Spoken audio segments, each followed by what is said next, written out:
What's up mga kapakners? For today's video, yan nakita nyo naman nagsampay na ako kasi nakapaglaba na ako mga kapakners. So samahan nyo po kami ni Tequila mula umpisa hanggang dulo mga kapakners. Watch this!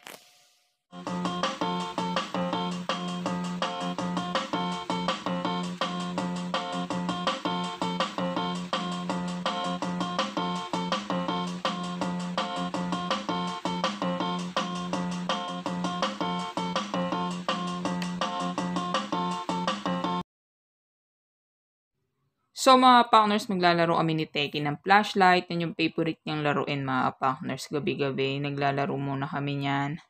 Kailangan natin pati yung ilaw para medyo madilim, para masiyahan talaga siya. At pagkatapos niyan mga partners, maglalaro pa kami ng bola niya bago matulog. So yan, napagod na siya. Ayaw niya nang habulin. So lalaroin naman natin siya niyan ng carrots niya. Diba mga partners? Ibabato ko yan, tapos ibabalik niya sa akin. Yan ang routine namin bago matulog mga partners. Kailangan naglalaro muna kaming dalawa. At pagkatas niyan, yung ball naman niya. Ang kanyang laruan. Papatalbugin ko naman yan sa ama mga partners. Tapos hahabulin niya yan. Yan nag-start yung namin. Unang gabi na wala si partners Mikey. Pero mga partners, kahit na nandiyan si partners Mikey, yan na yung routine namin. Dalawa ni Tequila naglalaro flashlight, ng bola bago matulog talaga. So ayun, ngayon naman nag-i-edit na ako kasi natapos ko ng paglaruin si Tequila. Napagod na siya, nagpapahinga na siya. So ayan, nagsisimula ang aming unang gabing wala si partners Mikey. What's up mga ka-partners for today's video mga ka-partners. Siyempre, ito, dalawa lang kami ni Teki. Teki, oh. Teki, hi. Dalawa lang kami ni Teki ngayon dito, siyempre. Wala si partners Mikey.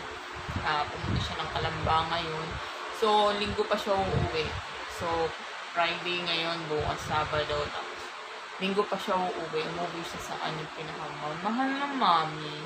Tapos, syempre, kami lang dito ni Tek. Alone. Lungkot si Tek. Dami ni Tek electric fan. So, pasensya na sa background kung masyadong maingay. So, dahil nga sa electric fan, mga partners. Para di mainitan ng baby. Diba? Siyempre, bawal mag-aircon. Tipid-tipid. Ang bala kuryente. Diba, mga partners? So, today, mga partners, ito yung first night namin na hindi namin kasama si partners Mikey matulog. Nung umalis kanina si partners Mikey, sobrang lungkot ni Tigil. Inaabangan niya lagi yung pagdating niya sa pinto, dyan sa may hagdan. Kawawa naman kasi favorite niya yung momay niya. Wala siyang momay. So, yun mga partners, oras na nagtulog kaya matulog na tayo mga partners. At bukas magsisimula ang unang umaga namin ni Teki na wala si partners Mikey, mga partners. So, samahan nyo kami sa journey namin dalawa ni Teki. Sana magpatulog. Umiiyak yan kanina kasi umalis si partners Mikey, di ba? Kaninang oras? Alas 7. Ay, alas 6. Gising namin ng 4. Tapos, si Teki, gising na rin siya. Kasi nga bumaba na kami, nag-prepare kami ng mga gamit, tapos mga dadalhin niya, mga paninda, yung mga order. Tapos, gising na si Teki, di na rin siya natulog. Wala na umalis yung momay niya, hindi yan natulog. Natulog ako, midlip ako kasi puyat kami buong maghapon. Halos nag-prepare ako 1 week na piniprepare lahat yung mga paninda namin eh. So, wala talagang pahinga, baga puyat, tapos pagod kasi namimili pa. Pagkatapos si Teki, natutulog ako kanina, iniiyakan pa ako.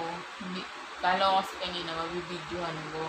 Kapag nabinibidyohan ko kasi tumitigil siya sa pag-iyak. Kaya yun, sana matsyempohan ko. Tingnan ako bukas na umaga kung iiyakan ako niyan. Kasi pag nagigising yan, ginigising na ako. Nagpapababa na yun kasi nahanap nga niya si partners Mikey ang kanyang momay. So yun mga partners, good night na. I-sleep na kami. Thank you my loves. Thank you. Alusin na nga. Nagsasahag na yata yung mga kapitbahay namin. Ano oras na ba? Maaga pa naman, 10 pa lang ata eh. So ayun mga partners, natapos na akong maglaba, natapos na akong mag-edit, tapos matutulog na ako kasi antok na ako, wala pa akong tulog kasi tequila inuulit ako kasi nagpapababa nga. Amoy bawang, pero parang amoy posporo. Mamaya pala may posporo na dyan, no? So yun mga partners, good night. At hanggang sa bukas ulit ng umaga. Bukas ng umaga mga partners, kita kits. Good night.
Morning mga kapakners.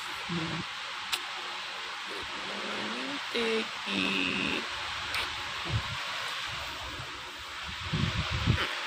Kamusta sleep mo? Wala si Nanay. Ulan mo, may yan yung gamit mo. Miss mo siya.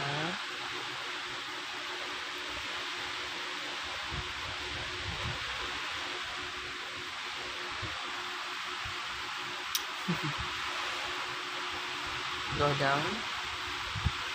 Breakfast na tayo.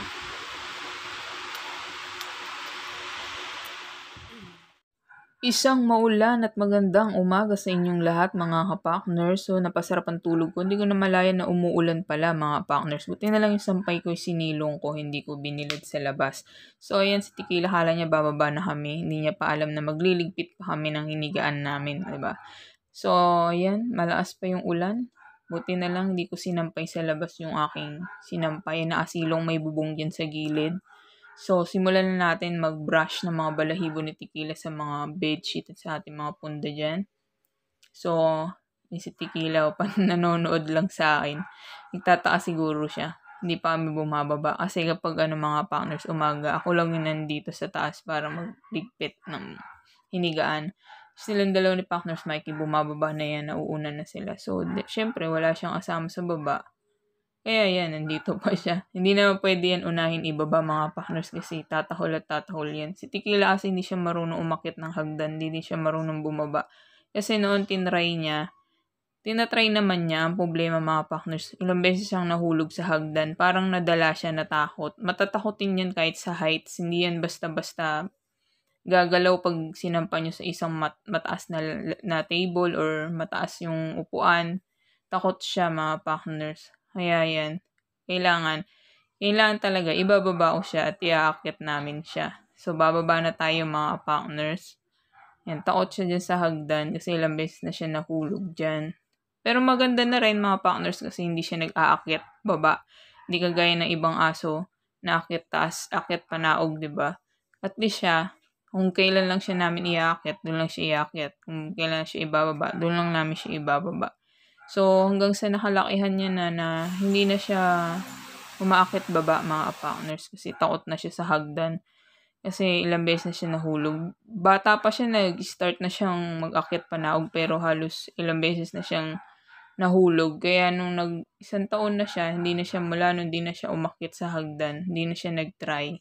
So, ayan, syempre, hilamos muna tayo, nagsipilyo, at syempre, iinom muna tayo ng 2 basong tubig para bago kumain, malinis ang ating tummy. Yan, yung routine. So, malungkot din kapag mag-isa lang tayo, di ba? Walang kasama, kundi yung aso lang na yan. Pero happy, syempre, kahit paano andyan si Tequila kasi meron kang kasamang best friend, di ba? So, yan, nagpe-prepare ako ng oatmeal. Yan yung almusal naman ni Tequila. Yan. Unti lang binibigay ko sa kanyang dog food pag umaga. Kasi, kakain naman din siya ng tanghalian. Mas marami siyang kinakain pag tanghalian compare almusal. Sanay siya na unti lang pag morning. Tapos, yan, banana para sa ating oatmeal at ang ating milk powder. So, yun mga partners. Kain na tayo ng almusal. Yan, mas masarap yung oatmeal mga partners pag maraming gatas, di ba? Napakasarap. Tapos, syempre, yung sugar niyan, yan eh yung sugar ng banana. Hindi kasi ako naglalagay ng asukal kahit sa mga drinks, kung iinom ako ng chocolate drinks, hot choco, kung ano yung nun sa pack, yun na yun. Hindi na ako nag-a-add ng sugar. Sa oatmeal, ganun din. Ang sugar lang namin kung ano yung prutas na mailagay dyan. Kung may strawberry, banana, or kung wala talaga, di oatmeal lang, walang sugar. Dan sa almusal. Ang simula ng umaga, mamaya tanghalian naman. Tequila tulog na, tingnan yung mga pangit tapos mag-almusal. Naglaro lang siya ng elephant niya, tapos sleep na. So, lunchtime na mga kapakners. Nakapagluto na ako, hindi pala, nakapagbukas na ako ng dilata. So, yan yung Tuna Bicol Express yan. Nakalimutan ko na kung anong brand yan. Tapos, brown rice. Tapos, syempre, ang ating itlog mga partners. Tapos fried siomay, nag-fried siomay ako dyan, chicken, fried siomay yan sa ilalim, nasunog na nga eh. So yung egg mga partners, yung favorite ko yan kasi ano yan, tortang malunggay. Yan yung gustong gusto ko yung malunggay, tini-crispy ko tapos tsaka ko ilalagay doon sa binating itlog. Tapos yun, ito torta ko, napakasarap mga partners. Parang seaweed yung lasa niya. So tara mga ka-partners, kain tayo ng masarap na pagkain. So, habang nanonood tayo ng Showtime dyan, kain-kain lang tayo dyan mga partners. So, kain na rin kayo. So, yan ang favorite ko. Ang tortang malunggay mga partners. Minsan, i-vlog ko nga yan mga partners. Masarap yan mga partners, lalo na kung i-crispy mo muna yung malunggay. Pagkatapos, tsaka mo siya ilalagay sa egg, tapos torta ninyo, napakasarap. Para siyang, yung seaweeds, yung nori. Yun, masarap. So, yan si Tequila, nakatapos na siya. Ako hindi pa ako tapos kumain, pero si Tequila, done na. So, yan ang huling subo, mga partners. So, simot, sarap lahat, mga partners. Ubos, walang tira. Taob, walang sinabi, di ba?